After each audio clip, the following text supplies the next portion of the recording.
Being the first Wednesday of the month, it's time for our monthly sit-down with LMPD. And joining me now is Detective Vadim Dale. And yesterday being Halloween, was there any mischief going around or anything to note?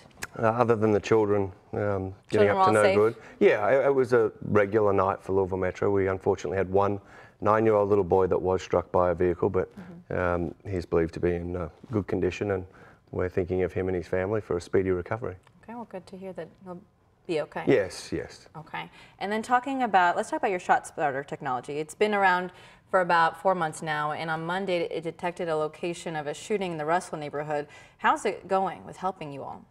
I believe ShotSpotter has been an invaluable resource for LMPD's arsenal against fighting crime. I think before ShotSpotter, and there was many naysays, but before ShotSpotter was initiated, response time, we're at the mercy of people calling 911 if there was a shooting, unless an officer had heard it. But it could be 8 minutes, 10 minutes before someone called 911. Now we're seeing the ShotSpotter activation, dispatch, and in some instances, police arriving on scene within 30 seconds. So that's a benefit to the community. And obviously, if there is a victim at the scene, officers can administer first aid and get that person to a hospital. So, I mean, there's a long list of benefits to ShotSpotter, but it certainly is a very valuable resource for the police and the community. Okay, and well, it's been over a year now since Chief Steve Conrad made some major changes to the department.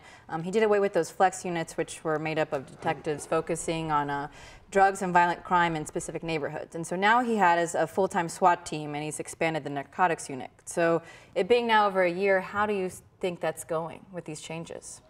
Obviously, initially it was hard for people to see the change.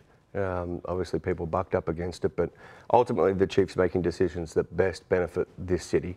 The changes have been beneficial. We have a bigger Metro Narcotics, which enables geographically, divisions, those detectives are able to pull their resources under one roof, link players, drug players from one area of town to another. Having a full-time SWAT team, obviously, that enables the city to have a 30-man team that can respond at the drop of a hat to a critical incident. And obviously that's very important. If my child was at school and something happened, I'd want a team of highly trained SWAT officers responding. Specific to that job. Exactly. So look, it's hard to, there's no technique to measure what has been prevented, but ultimately it's been a positive change. Okay. And a last thing, let's talk about your Project Winterwear. What is that?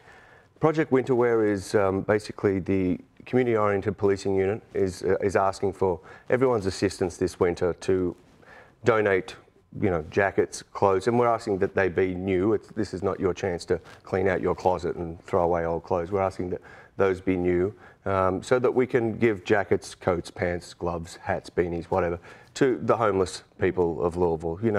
Regardless of the decisions these people have made in life, they don't deserve to be out in the cold, freezing to death, and that has happened several times. So all these clothes you can hand them in at any of the 8 divisions, headquarters, and the credit union, Louisville Metro Police Credit Union, and the Homeless Coalition will hand them out, and we ask that you donate a jacket or a coat or gloves, whatever you've got.